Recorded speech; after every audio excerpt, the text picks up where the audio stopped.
This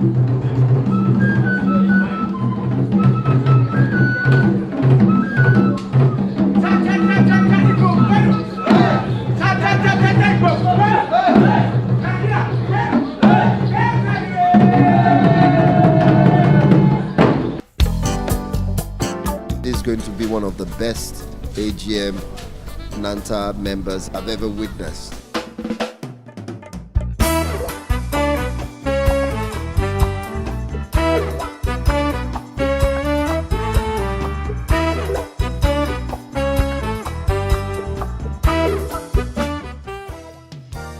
What are your expectations in this year's AGM? I'm expectant. I'm looking forward to answers to all the questions. I'm looking forward to great things. I'm looking forward to exposure, new ideas, things that we need to do to move the association forward, and in general, things to make Nigeria better for us to come out of this recession. I'm actually here to observe, to see whether we move forward from where I left.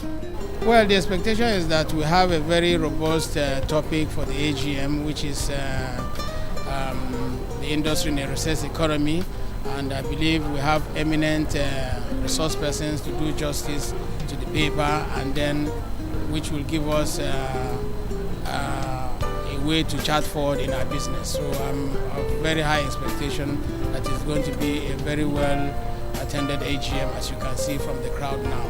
In with a very open-minded, but I'm looking forward to learning a lot about the industry, about the interaction between members, and also just to get a sense of what the members feel about the association as a whole.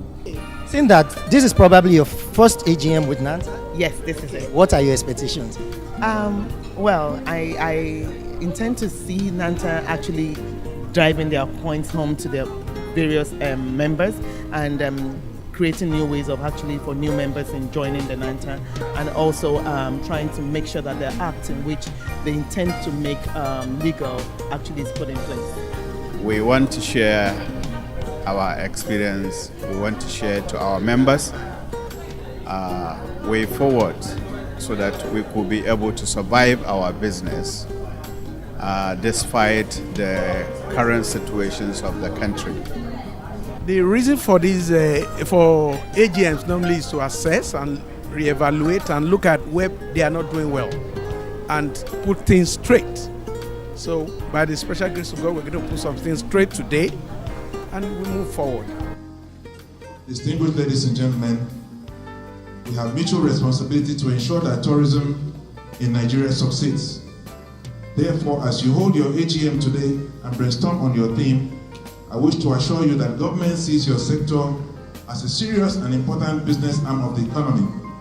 I enjoin you to partner with government to move the industry to greater heights, and permit me to say that it is important that as practitioners, you must show your creativity and innovation in product development, partnerships and collaborations across the industry and all tiers of government, as well as invest in human capacity building in the sector.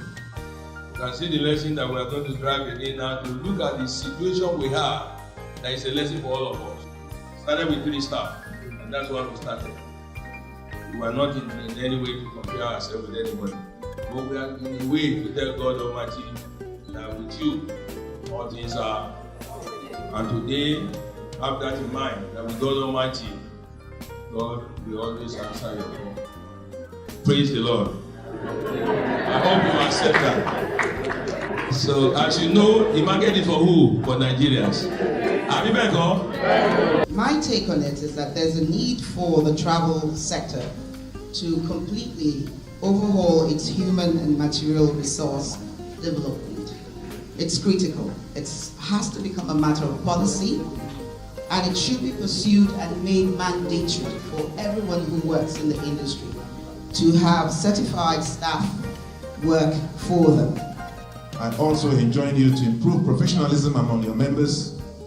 People represent part of the tourism product and visitor value chain.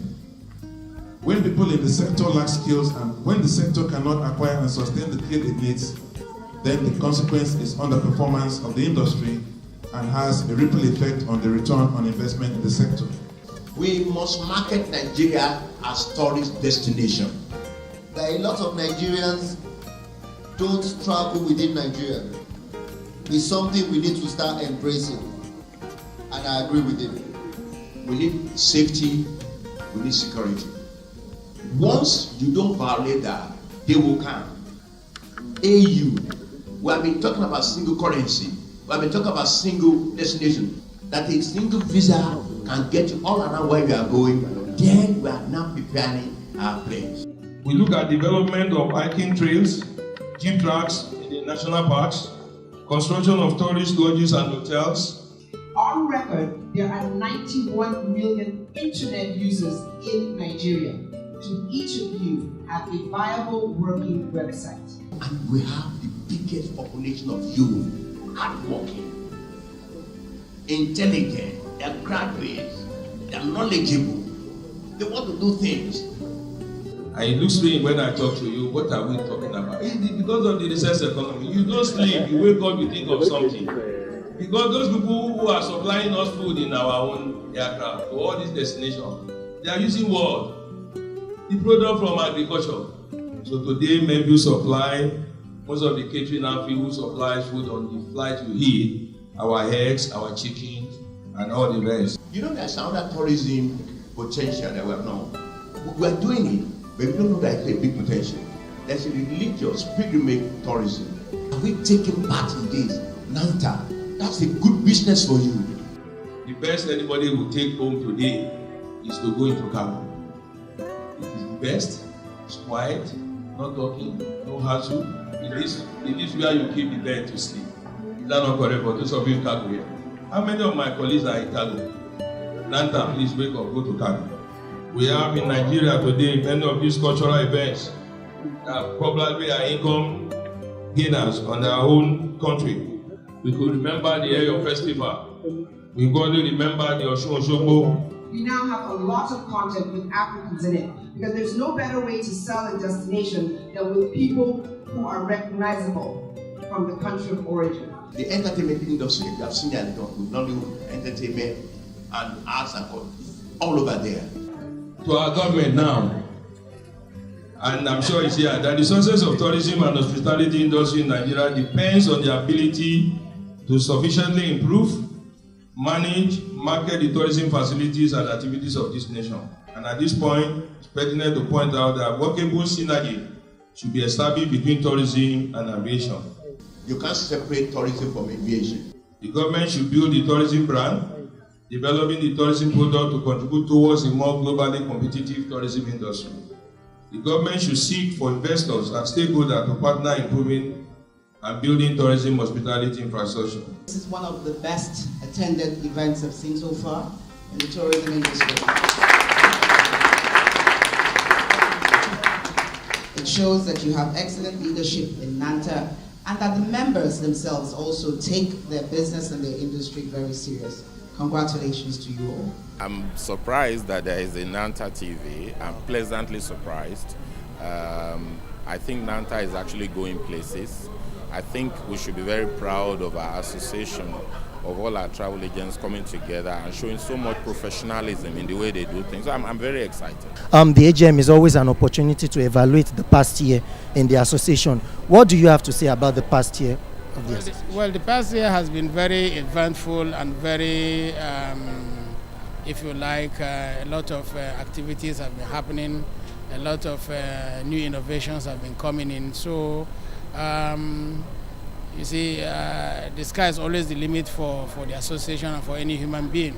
All what I can say is that it is being built upon the foundations that previous administrations of the association has led. So it's a continuous process, and so it will be until we achieve the full dreams of the association. I think they've made a lot of strides. They've done a lot of reorganization, and they've refocused in order to provide as much value as they can to the travel agencies that are registered members. I believe there should be a lot more registered members of Nanta. There are a lot more agencies, over 5,000, and not all of them are members. But in order to take advantage and gain from the benefit of Nanta, they need to join Nanta. I think skills and development has been a very strong focus for them, and South African tourism equally played a role in that to ensure that we keep on with the partnership, ensuring that the training happens, because that's very necessary so that we can uplift the standards of operations for the travel trade. We can all see that the administration, the people there are doing very, very well. Without looking at the records, without looking at their books, but seeing the number of crowd here, seeing the number of airline present here, and seeing the number of people in the aviation industry present, I can tell you from the bottom of my heart, and I can say it with my whole mouth, that they are doing well. On the Nanta TV, I say a lot of this present administration.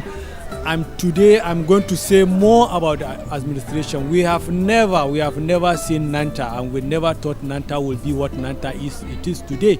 We are very, very happy to see what is going on in Nanta now. And myself personally, I'm appreciating the present administration and the president in person for a remarkable achievement of what he has been doing.